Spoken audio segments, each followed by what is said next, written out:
welcome to this short 15-minute video. Today we're targeting our quads, the fronts of our thighs. These poses that we will be doing are great for people that run or walk a lot and have very sort of tight, muscular front of the thighs. Prop-wise, we will be using a block. We're also going to use a cushion, try sitting on. If you have a bolster or a pile of books or a couple of cushions, those will do just as nicely. We are going to get started, but remember that only go as far as you feel is right for you today. Listen to your body, be aware. If something doesn't feel right, it probably isn't. So maybe try and work with a variation or play around with the hand and feet position to see if something else maybe works better for you. You don't have to hold the poses as long as we do. If you feel you've had enough halfway through, feel free to come out of it early. If you want to stay longer, pause the video, stay longer. Moral of the story, listen to your body and do what feels right for you today. So our first warm-up of our front of our thighs, we're going to come and rest on our belly. We're going to start our clock. We're going to be up on our elbows, bending the right knee and just grabbing it with our foot. See if you feel that slight tugging, tightness at the front of the thigh. Wherever you feel it, that's okay. Whether it's a broad sensation or do you feel it more at the top or towards the knee, notice, but note that it's all good. You can widen your legs as much as you need to. This might relieve a little bit of pressure in the lower back if you're feeling it. Try and soften and relax into it. If you want to prop your elbows on a cushion or straighten it out altogether, go for it. Find what feels right and then just soften into it a little bit.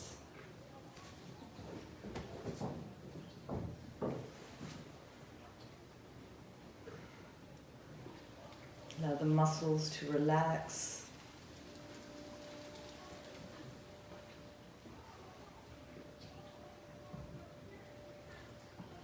Allow the breath to be natural.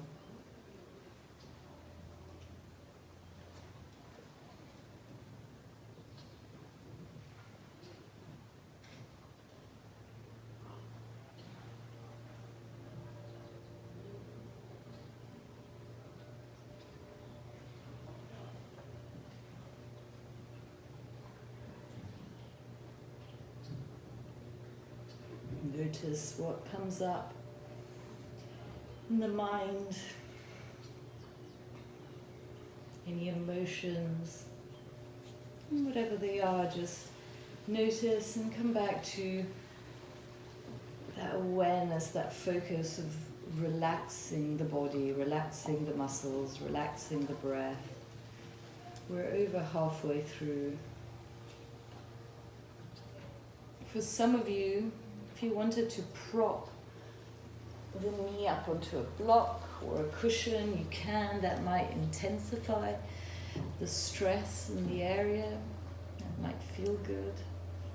Notice how that first sensation that you felt when you first might have got into the pose, that first tugging, that first tightness, notice that maybe it's not actually the same anymore.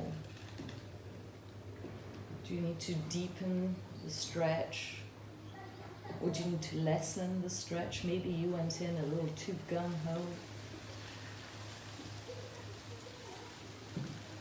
Slowly we start to release the leg. We gently transition to the other side, taking your time, noticing the difference as you come into it. This side will not feel the same as the other side, and that's perfectly normal. We are not the same one side to the other. Play around with the variations of your legs, whether they're closer together or further apart, how close the foot is to the buttocks. Play around with your arm position, with your props.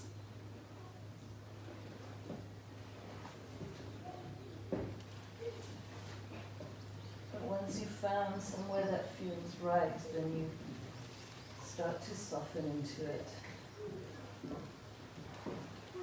You start to relax and let go.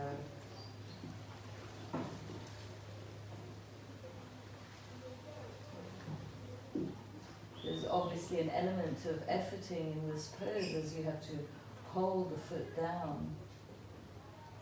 Try and soften that efforting. Don't let it consume you or become a distraction.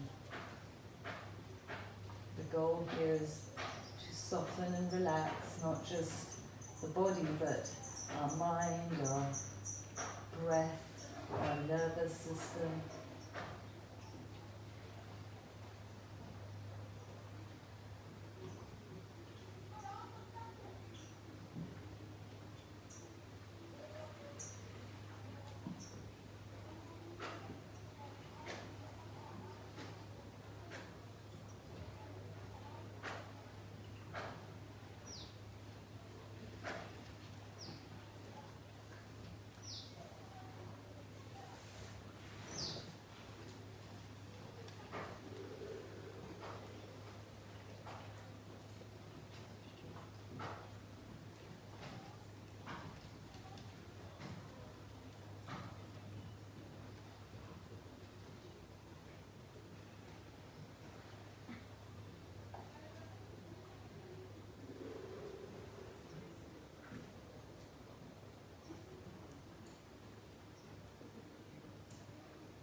Less than 30 seconds to go. Continue to soften, try not to already exit the pose before the time is up, unless you've had enough, in which case, of course, please come out. But try to keep soft till the end if you're with me. So often when a teacher tells me to come out of a pose, I already, before it's even time, I'm usually already mentally preparing, and so start unconsciously engaging muscles. Slowly we release the leg. And we can take a moment just lying on our belly, taking a rebound and just noticing the effects of the pose. Notice what you're feeling, where you're feeling it.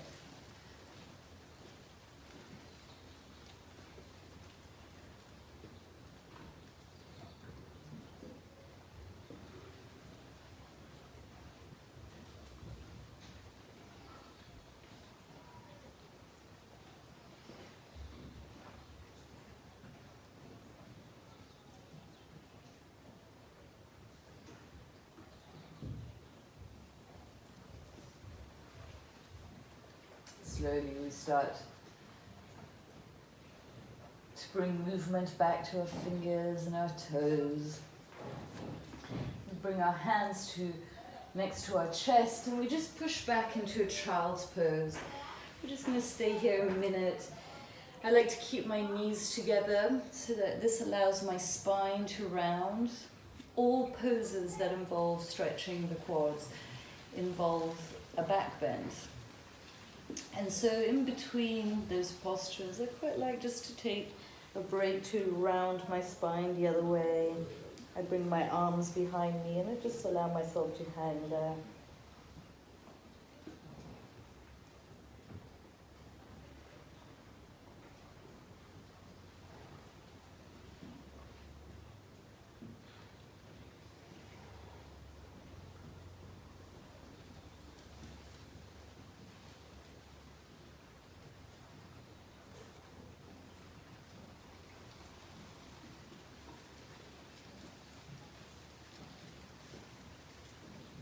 gently we roll ourselves back up to seated. As we come into the other side now, so literally we're doing the same kind of pose, but this time with our backs on the mat instead of our belly on the mat. We're coming into our saddle pose. So many variations here and so many things to look out. You really want to be comfortable in this pose and not in too much stressful discomfort. And you can so easily be, because there's so many areas that could be slightly painful here, depending on your bone structure. And so first thing to keep in mind is your ankles. If you're really sort of in pain on the top of your feet or on your ankles, maybe just I quite like just putting you in a cushion underneath for padding. That might be all that you need to do. Otherwise, just getting a blanket or a towel and just rolling it up into a little sausage and just placing it underneath the bone of the ankle might help ease that discomfort. The second thing to keep in mind are your knees. Again, this can be quite intense on certain people's knees. So having a cushion or a block and just placing it underneath the buttocks, however high you need it to be, might be enough to help you ease any discomfort on the knees. Play around with the height and what feels right. You are supposed to feel this a little bit around the knees, you know, you are stretching ligaments and tendons along there. But how it feels, that's when you need to listen to your body. Does it feel, is this the right kind of pain or the wrong kind of pain? And make sure it's not too painful. Now the other thing, once you've found a good seat for you to start the pose in, is how wide the knees are apart from each other. The closer they are, generally, the more you're going to feel this pose in the lower back. Remember, it's a back bend. The further out they are, you might ease and release that pressure a little bit. So once you start, as you start getting into the pose, please feel free to play around with that. You might want a cushion and a block near you in case you need them, but slowly we start to go down. And maybe right here is enough for today, and you're already feeling that tightness in the front of the thighs and the quads. Maybe you start to come down a little bit lower, maybe that's enough. Play around with that width. If you prefer to sit, something I haven't mentioned, between your heels, and you have that amazing internal rotation, then please feel free to do so. And again, the same concepts apply, whether you keep your knees together or the knees apart. As you start coming down, you notice, you take a moment of the pose, come down a little more if you need to. And we're going to be here 5 minutes. If you need to support yourself under the shoulders, under the torso with a bolster, a cushion, maybe just under the neck and head, please do so.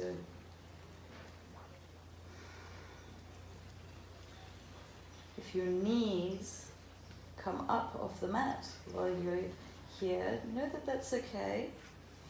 As long as it doesn't cause you any great discomfort, then you're good to go with your knees floating up. And see if you can notice when they float up, if they start floating back down as the time progresses and the tissues start softening and becoming more fluid. Once you've found that perfect pose though, you just let it go and you relax. Start to soften the belly, the hips. The arms can be behind you or out in a T position, maybe resting on your belly, whatever feels right.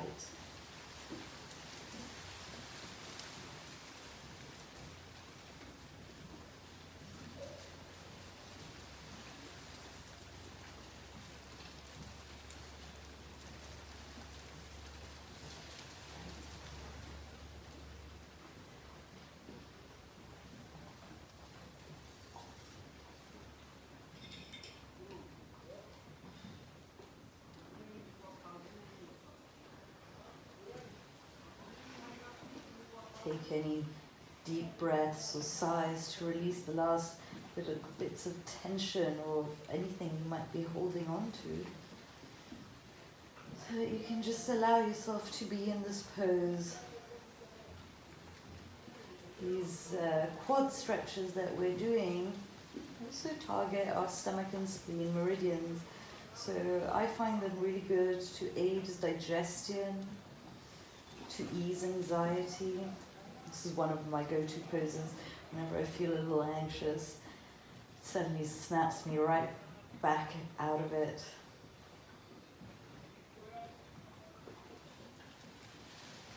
If you're someone that worries a lot, pop a saddle pose whenever you feel like it's getting too much and see the effects. If it works, maybe not, but maybe it does.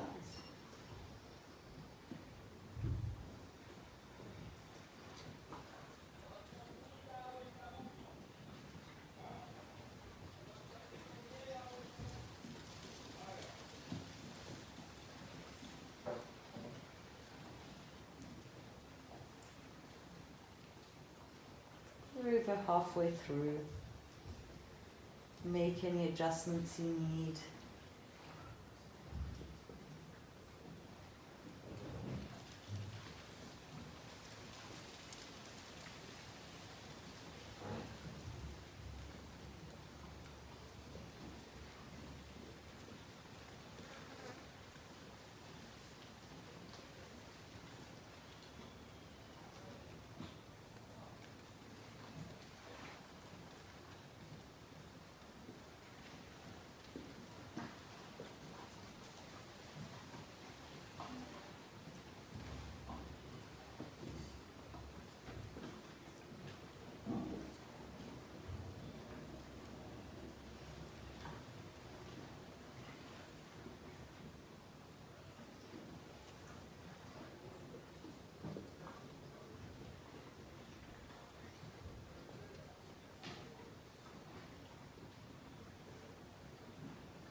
Last 30 seconds.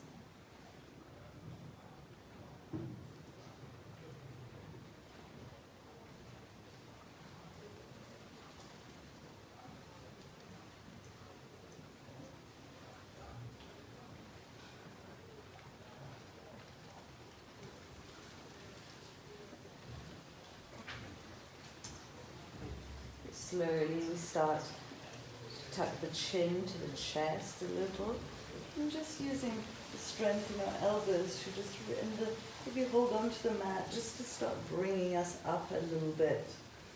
And then we can use our hands to slowly bring our torso back up until we can release those legs.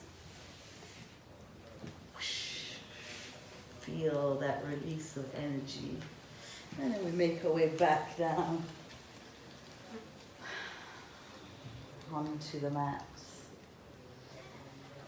Taking our rebound, our Shavasana, feeling into the body, feeling those energetics, any tingling, any pins and needles or numbness, are all physical symptoms of the rebound.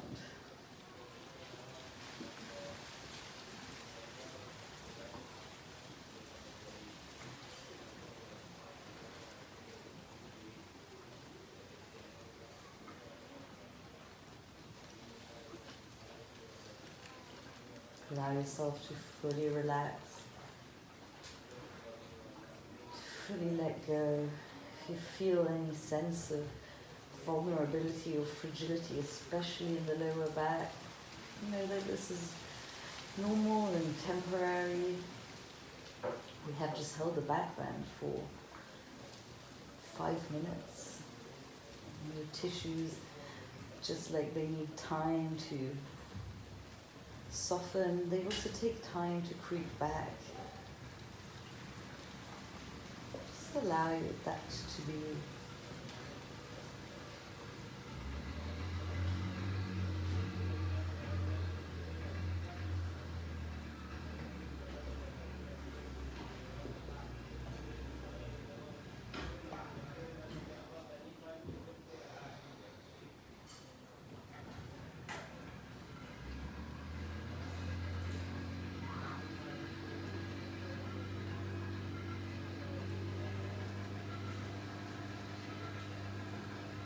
slowly we start to bring gentle movement back to our fingers and toes.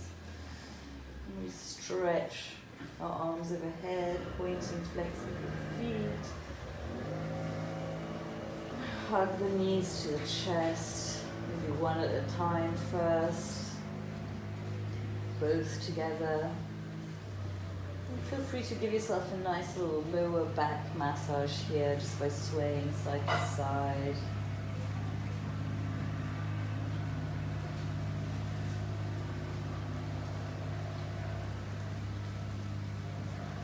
Come to rest on your side.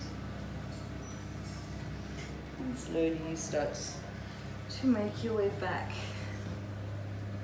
to a seated position. Right back where we started. Sit tall, relax the shoulders down. Crown of the head can reach up. And with the deepest of gratitude, bring our hands to our heart. And bowing our heads, our minds meeting our hearts, balance between the two, releasing the hands and gently lifting the neck and head. Namaskar. Thank you for joining me. Have a brilliant day.